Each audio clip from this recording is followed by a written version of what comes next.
First Talk on ESPN kicked off the segment today with a major update that could reshape the direction of the Los Angeles Lakers, and the timing, frankly, couldn't be better. As reported on the show, Rob Pelinka might have just caught the break he's been waiting for. A new wave of information has surfaced that gives insight into what could be his next move as he continues to rebuild and retool this Lakers roster during a critical off-season stretch. While Summer League rolls on, Pelinka is also scanning the board for available free agents and potential trade pieces to plug into this squad. There's a clear sense that decisions are being made, and fast.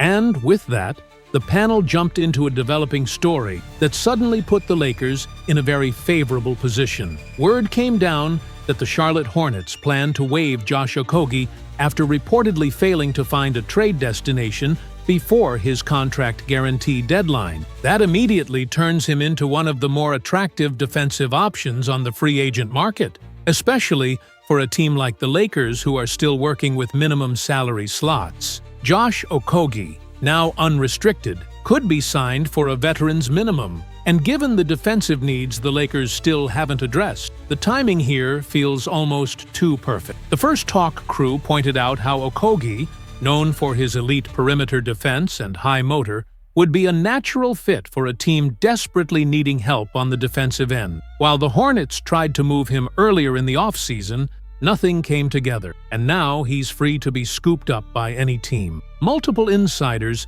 say the Lakers are already in the mix. Social media lit up immediately with fans urging the front office to act fast. "Get him, please," one post read, and that's the general tone from Lakers Nation. If you're not familiar with Okogie's game, he's not flashy offensively, but his defensive instincts and ability to guard top perimeter threats are legit.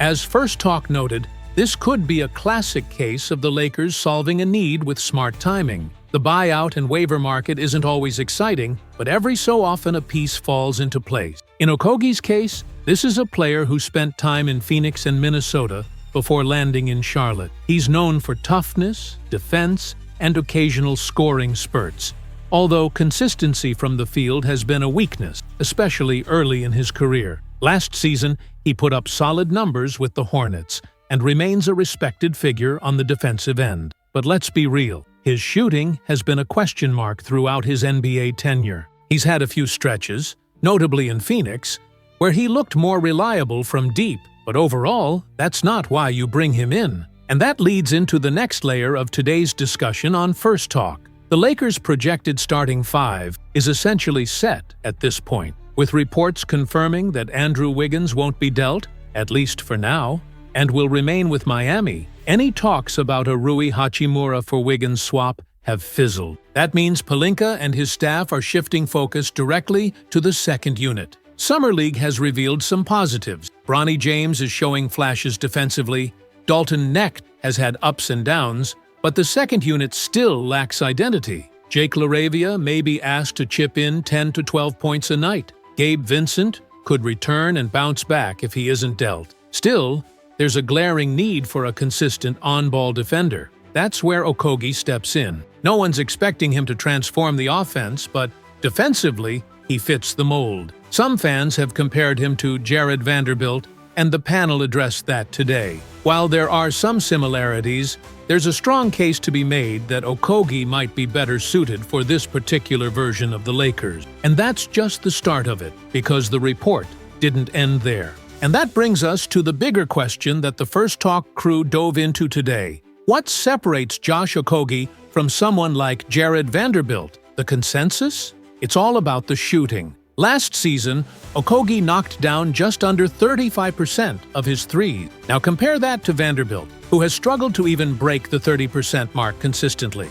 If Vando could shoot at even a 32 to 33% clip from distance, he'd be far more valuable to the Lakers. But unfortunately, that part of his game has never developed. He simply doesn't space the floor. And in today's NBA, that's a real issue.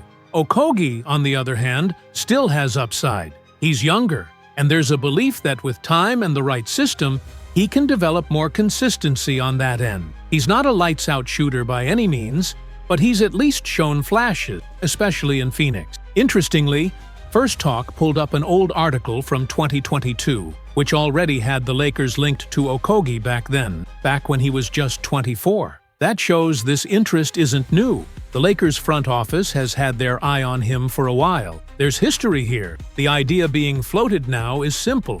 Okogie might just be the perfect low-cost addition to round out the bench. Defensively, he's ready.